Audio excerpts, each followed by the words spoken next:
리걸마인드 연구소입니다. 카메라가 좋아야 좋은 사진이 나올까요? 물론 작품 사진 이야기입니다. 그건 그렇겠다 하는 생각이 듭니다. 사진 작가가 실력이 뛰어나야 좋은 사진이 나올까? 그것 역시 그렇겠다. 그런 생각이 들지요.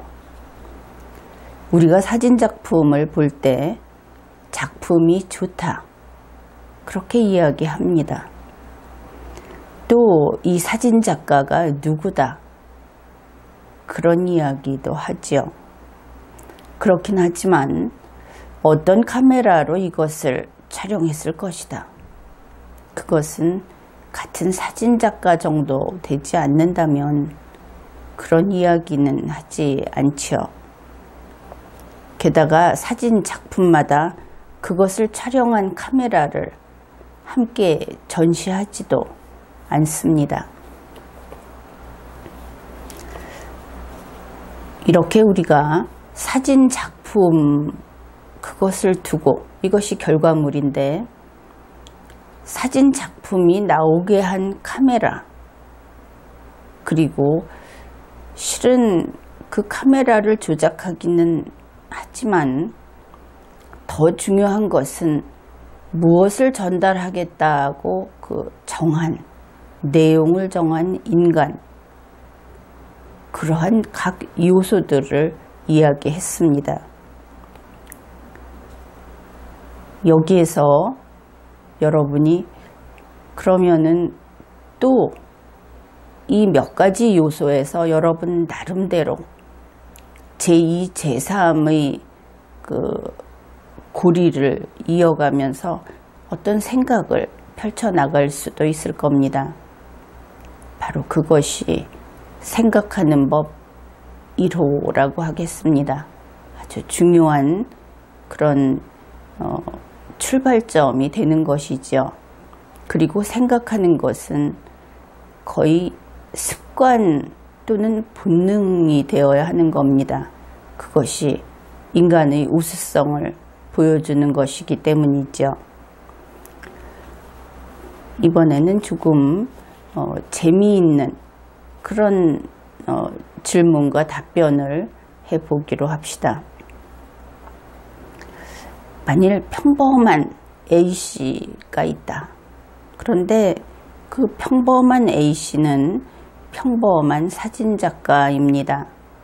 이 말은 언론에 소개가 됐다든지 유명한 사람이라든지 혹은 그가 스펙이 아주 뛰어난 그런 사람이라든지 그렇지 않다는 것이죠. 평범한 A씨도 사진작가가 될 수 있습니다. 그리고 그렇게 되면 안 되는 법이 없죠. 그래서 이 평범한 사진작가 A씨가 이렇게 하는 겁니다. 대중들에게 사람들이 모여있는 그런 곳에서 자기의 카메라라든지 하는 이런 촬영 장비를 보여주면 만일 그런다면 그때 대중은 어떤 반응을 보일까? 이러한 의문을 한번 우리가 그 의문을 좇아서 밝혀보기로 합시다. 평범한 A씨가 보여준 사진 그 촬영 장비가 대단히 좋을 수 있겠죠. 혹은 그 반대일 수 있을 겁니다. 이것을 놓치지 말고 하나씩 하나씩 풀어나가야 하겠습니다. 그래야 이런 경우에는 이렇게 되고 그렇게 그 상대방의 태도를 읽어낼 수 있을 테니까 말입니다. 촬영 장비가 대단히 좋다. 그럴 때 두 가지 우선 시간적으로 두 가지 시점을 설정해 봅시다. 하나는 촬영 장비를 보았죠. 보여줬으니까. 그런데 아직 사진을 보지 않았다. 그때 하고 사진을 보았다. 이 두 가지 경우를 나눠 봅시다. 그래서 촬영 장비는 일단 좋다고 했습니다. 지금 이야기하는 것은. 그러면 첫째, 사진을 보기 전입니다. 대중은 어떤 반응을 보일까? 이때 아마도 촬영 장비가 대단히 좋으니까 좋은 사진이 나왔을 것이다. 이렇게 말할 것을 예측할 수 있죠. 그 다음에 이제 사진을 보여줬을 때를 봅시다. 그 사진이 이제 사진이 있는데 그것이 잘 나온 사진일 수도 있고 못 나올 사진일 수도 있겠죠. 그래서 잘 나온 사진을 보여줬다. 그러면 대중은 무슨 말을 할 것인가? 그들은 이렇게 이야기할 것입니다. 카메라가 좋으니까, 장비가 좋으니까 잘 나온 거야. 이렇게 이야기를 할 겁니다. 카메라 덕에 잘 나왔다. 그 다음에 그 사진이 못 나왔다. 그러면 대중은 이제 사진 작가를 탓합니다.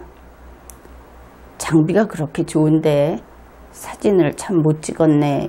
이렇게 이야기를 한다는 것이죠. 그러면은 이 평범한 A씨는 촬영 장비를 대중에게 보여준 것이 결국 이익입니까? 아니면 손해입니까? 이제 다음의 경우를 살펴봅시다. 촬영 장비가 아주 싸구려인 경우를 생각해 봅시다. 나쁘다 하는 것을 그저 싸구려라고 표현을 해 보았습니다. 역시 앞에서와 마찬가지로 여러분은 벌써 짐작을 했죠. 사진을 보기 전과 사진을 보여준 이후 이렇게 둘로 나누겠구나. 그렇게 생각을 했을 겁니다. 학습 능력이 좋은 여러분이니까. 그래서 사진을 보기 전에 대중은 어떻게 할 것 같습니까? 촬영 장비가 싸구려입니다. 그런데 이 대중은 촬영 장비가 대단히 좋은 경우에 이러한 반응을 보일 것이다 했던 바로 그 동일한 대중입니다. 이것은 아주 좋은 힌트가 되겠죠.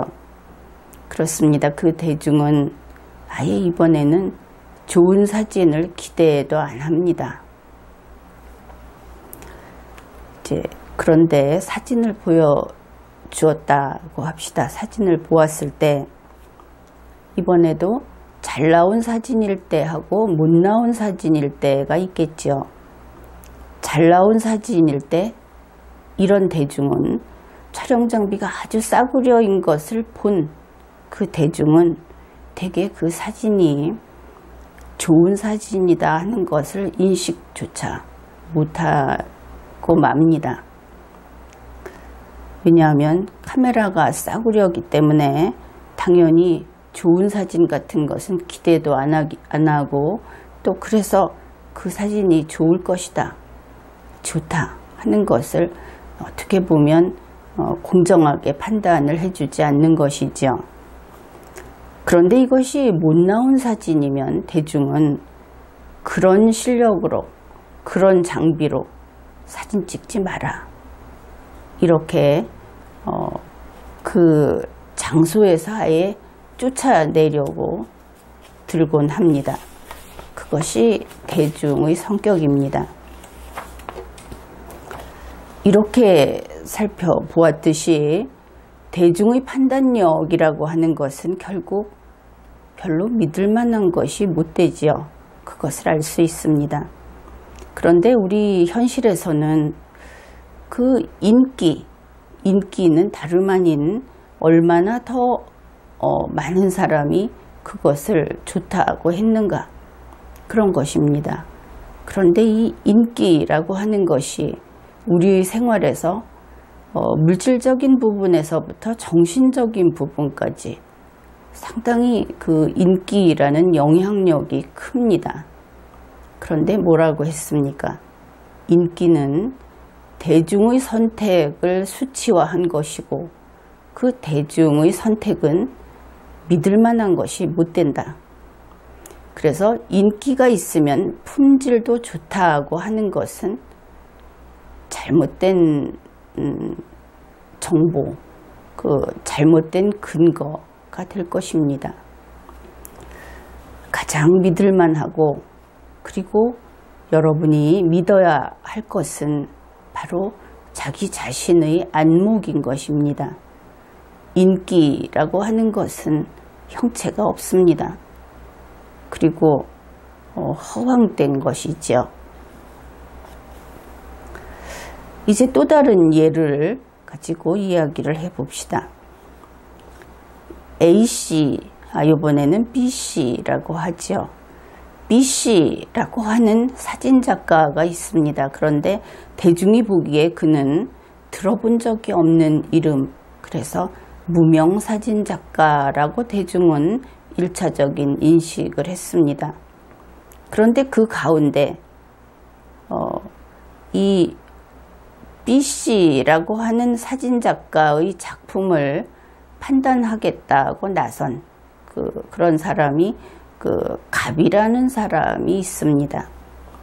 그런데 그는 이 B씨가 무명작가라고 했죠.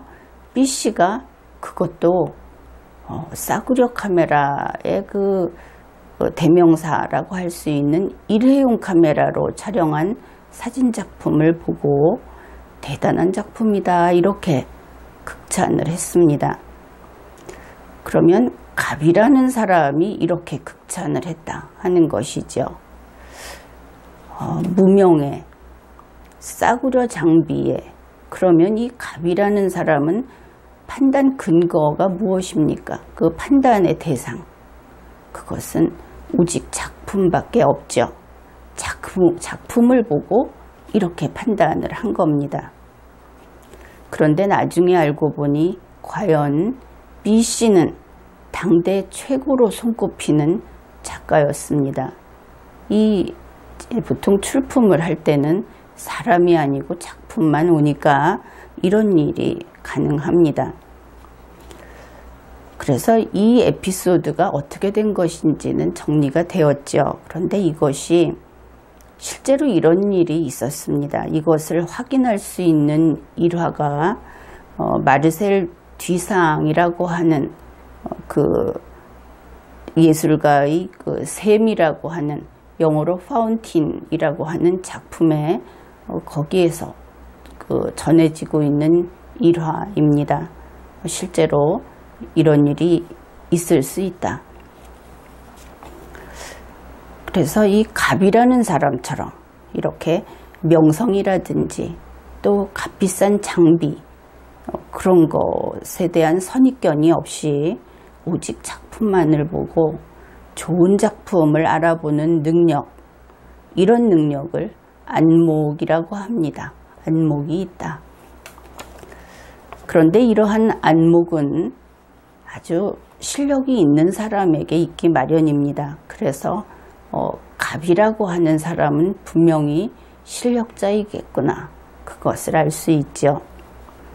이 안목은 예술가하고 예술작품을 좋아하는 그 애호가들 모두에게 다 필요한 것입니다. 안목은 돈을 주고 사거나 학원 같은 곳에서 익히고 습득할 수 있는 것이 아닙니다. 그러면 안목은 무엇인가? 그것은 오랜 세월 동안 그리고 자신의 소질과 또 그 소질을 갈고 닦아서 어느 정도의 경지에 이르는 것을 의미합니다. 그 경지에 도달해야 이 안목이라는 것이 생기는 것이죠. 그래서 그 동음 반복을 하는 것처럼 들릴 수 있지만 안목은 안목이 있는 사람들만 누릴 수 있는 특권 같은 것이다. 이렇게 정의를 할 수 있습니다. 그래서 이 안목이라고 하는 것은 다른 면에서 똑같지는 않지만 다른 면에서 실력이라는 것과 비슷하다. 그렇게 이야기할 수 있습니다. 왜냐하면 실력이 있는 사람만이 그것이 실력이 있는 것인가 이것을 알 수 있고, 실력이 있는 사람만이 그 실력이라고 하는 것을 누릴 수 있는, 만끽할 수 있는 것이기 때문입니다. 안목 이야기를 주로 이렇게 하고 있었는데, 사람들은 스펙을 어마어마하게 치장을 해서 안목 있는 사람이다 하는 그런 평을 듣기를 원합니다. 듣고 싶어 하는 것이죠. 그런데 그렇게 스펙으로 치장을 하면 바로 안목 없는 사람들에게 안목 있다는 이야기는 들을 수 있겠지만, 안목 있는 사람들에게 안목 있다는 이야기는 들을 수 없습니다. 바로 그런 식으로 잠깐 동안 남을 속일 수는 있다고 하더라도 정말 안목 있는 사람은 물론 그런 경우에는 잠깐도 속이기 어려울 겁니다. 어떻든 그 잠깐 이상은 속일 수 없고, 무엇보다 중요한 것은 이것입니다. 자기 자신이 알고 있다 하는 것이죠. 자기 자신은 진실을 알고 있다. 무엇이냐? 나는 안목이 없다 하는 것을 누구보다도 자기 자신이 알고 있다. 그런 것입니다. 남은 속일 수 있을지 모르지만, 물론 안목 있는 사람은 못 속이고 남은 속일 수 있을지 모르지만 자기를 못 속이는 것이죠. 자기를 속이지 못하면 그 만족감은 형편없이 작게 줄어듭니다. 그래서 우리 각자가 알고 있는 이 안목이 있다 혹은 없다, 실력이 있다 혹은 없다. 그런데 이것이 참 대단하다는 생각이 듭니다. 실력이 있다, 안목이 있다 하는 것은 이 자체가 진실이라는 것이죠. 여러분은 세상에 진실이 있다는 것을 믿습니까? 나는 진실이 있다, 진리가 있다는 것을 믿습니다. 그런데 이 아주 가까이에 있는 실력이 있다, 안목이 있다, 이것은 정말 거짓 없이 바로 그것이 진실이다 하는 겁니다. 한번 곰곰 생각해 보십시오. 그리고 행복과 자유를 누리려면 안목 있는 사람, 실력 있는 사람이 되어야 하는 겁니다. 모든 것은 나로부터 시작하고, 그리고 내가 나에게 충실할 때, 나의 가치관을 지켜나갈 때, 그럴 때 행복도 오고 자유도 느끼게 되는 것입니다. 이것은 살 수 있는 것도 아니고 누구로부터 방해를 받을 수 있는 것도 아닙니다. 사실은 방해도 받지 않는 것이지요. 정말 대단하지 않습니까? 이번 회에는 이런 생각을 해보았습니다.